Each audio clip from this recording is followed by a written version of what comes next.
Halo, assalamualaikum, selamat pagi, selamat siang, dan selamat malam. Apa kabar bangsa Indonesia di seluruh Nusantara? Pada kali ini kita akan membahas sebuah tema dengan judul Politik Pencitraan Anies yang kebelet menjadi pemimpin negara. Politik pencitraan bisa sebagai retorika, gaya komunikasi politik, propaganda, dan bahkan sebagai bagian dari keuntungan politik bagi diri sendiri serta partai dan kelompok. Biasanya peran media baik mainstream dan online juga turut berperan dalam menaikkan popularitas sang pemimpin dalam proses politik pencitraannya. Opini publik juga termasuk dalam membentuk persepsi masyarakat tentang pencitraan itu buruk atau tidak.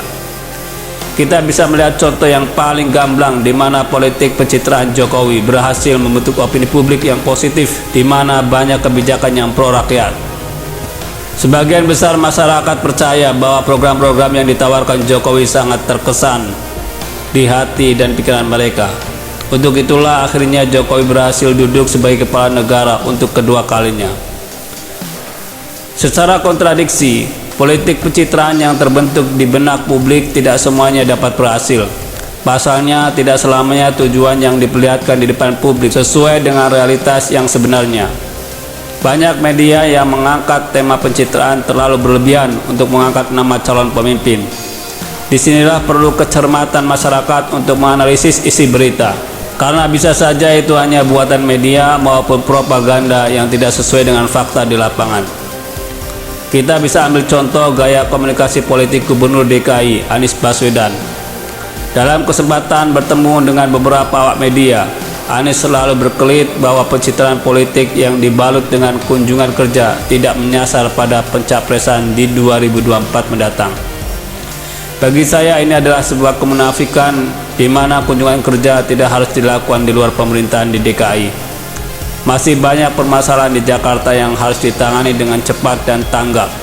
Apalagi kita bisa menyimpulkan bahwa kunjungan kerja Anies Baswedan menyambangi daerah-daerah di Pulau Jawa bisa dipastikan untuk mengeruk keuntungan secara elektoral. Kenapa harus ke Pulau Jawa? Karena Anies percaya bahwa Pulau Jawa adalah kantong sumber suara terbesar untuk pemilu secara nasional. Pencitraan yang dilakukan Anies adalah manuver politik untuk mendapatkan simpati sebesar-besarnya agar menjadi perhatian di beberapa kalangan masyarakat.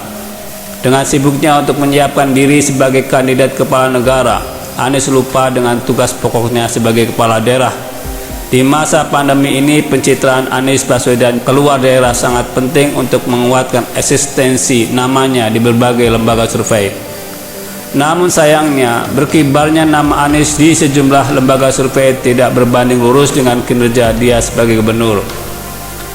Kasus penyebaran virus corona di DKI adalah yang paling disorot, di mana kasus tersebut tertinggi secara nasional. Apa yang dikerjakan Anies selama ini? Beruntungnya Jokowi sebagai kepala negara ikut turun tangan dalam mengatasi melonjaknya kasus COVID-19 di DKI. Beliau memerintahkan Anies untuk menjalankan program vaksinasi bagi warga DKI untuk mencapai target kekebalan komunal hingga bulan Agustus tahun ini. Lebih lanjut, Jokowi juga menginginkan 85% warga DKI harus divaksinasi. Pencitraan politik Anies yang memang kebelet untuk menaikkan citra diri sudah banyak terlihat, di mana dia pernah bertemu sejumlah gubernur di Pulau Jawa. Menurut saya itu boleh-boleh saja dilakukan oleh sejumlah elit politik maupun kepala daerah untuk mengangkat nama mereka berkibar untuk pencalonan sebagai kepala daerah. Karena kali ini konstelasi politik mendatang sangat banyak tantangan, bahwa sebelumnya nama Jokowi dan Prabowo berkibar di pemilu 2019. Tidak ada lagi nama-nama kuat untuk menyaingi kedua nama tersebut.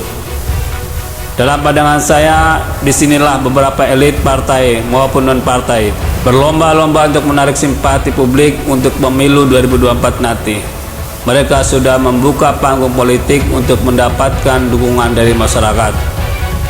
Sangat disayangkan, masih banyak pemilih di Indonesia hanya melihat profil sang tokoh. Mereka tidak melihat perjalanan karir hingga semua tugas yang dijalankan dengan baik atau sebaliknya. Gambaran tersebut dapat tercermin Anies masuk dalam 3 nama tokoh yang berkibar di beberapa survei. Banyak masyarakat melihat tampilan luar seperti Anies, tapi sesungguhnya tidak layak menjadi seorang pemimpin di pemerintahan. Nah, kira-kira bagaimana menurut Anda? Silahkan ketik kolom komentar di bawah. Jangan lupa subscribe channel ini. Terima kasih.